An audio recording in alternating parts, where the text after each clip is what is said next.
Thank you, Mr. Chairman. I, I don't know that we have laid out a comprehensive strategy for supporting the people of Taiwan and the capacity of the people to determine their own destiny. But if I were to jot down several of the elements that I think would be part of that, I'm afraid that on almost all of them we're failing, not succeeding. And I say that a bit to get your response. One of the ones that we're succeeding on is the attitude of the people of Taiwan themselves. That's not due to anything we've done, I don't imagine, but instead due to the fact that the Chinese have been brutal against the Uyghurs and against the people of Hong Kong, and of course the people of Tibet, and that has concentrated the thinking of the people of Taiwan. So we've been successful there, but other elements, it strikes me that we're not being successful. So one element of our strategy would surely be to make sure that world opinion is watching this and is concerned about what China's doing and wants to see Taiwan have its capacity for self-rule.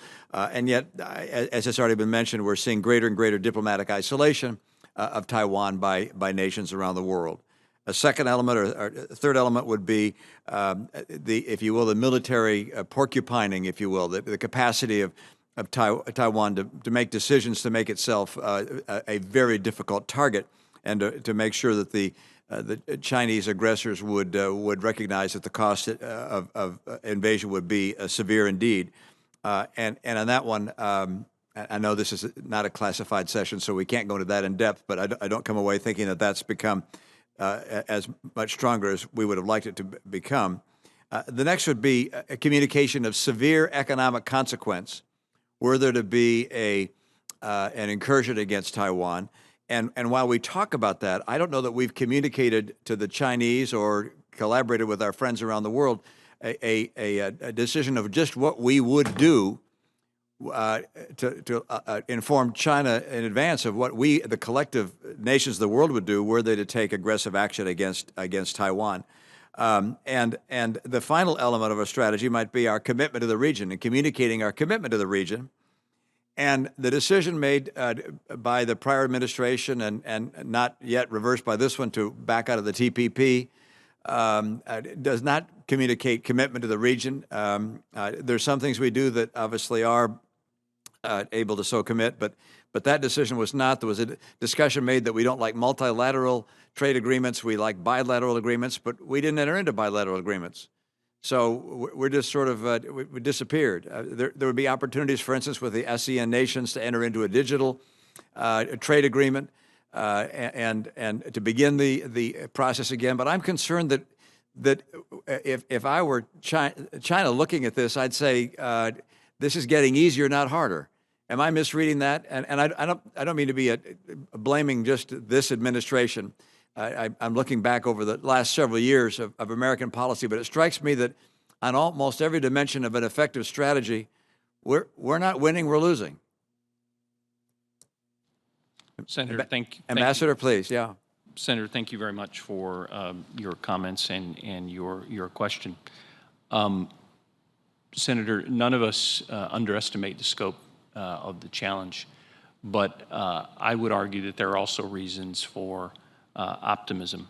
In terms of world opinion and the interest of our partners around the world, I think it's quite significant that for the first time in many instances, or the first time in a long time, many of our allies and partners have spoken up together with us in joint statements and other venues to express publicly their concern for the situation in Taiwan and the national interest that they see in peace and stability across the Taiwan Strait. And I'm thinking about the statements made publicly by Japanese leaders, our South Korean allies, by the G7, just last week by the Secretary General of the EU External Action Service and the like. So I think there are an increasing number of partners and allies around the world who recognize the importance of peace and stability across the Strait, and they're publicly stating that fact.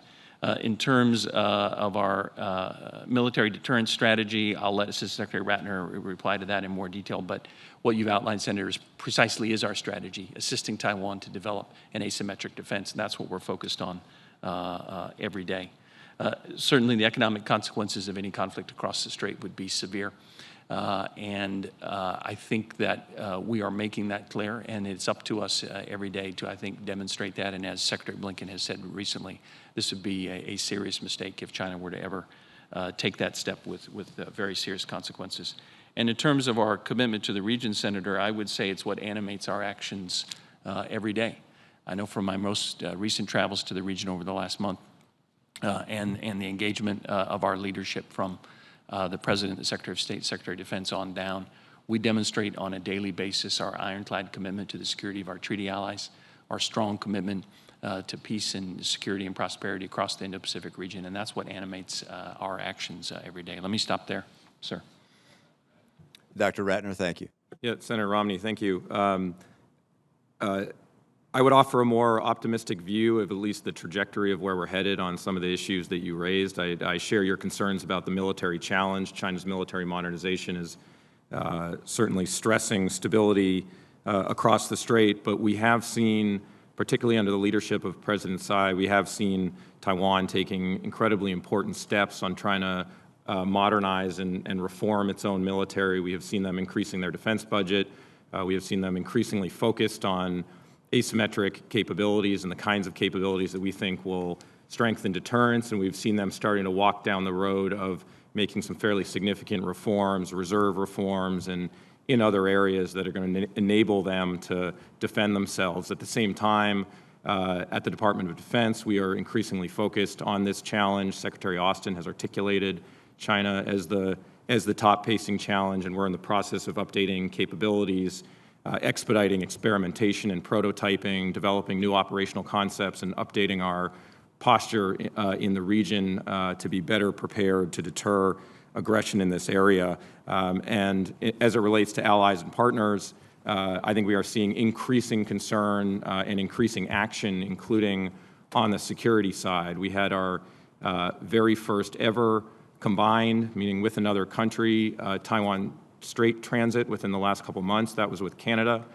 We have held major military exercises with partners from inside and outside of the region, including multi-carrier operations with aircraft carriers from the UK, large deck amphibs from Japan, a number of countries participating. We've seen countries in the region starting to do their own Taiwan Strait transits. And so I think we are seeing countries stepping up their military presence in the region and their willingness to support deterrence in a way that we haven't before. So collectively, I agree with you, it's an enormous challenge, but I think the urgency is there, and we've got the right formula, and we're moving as fast as we can.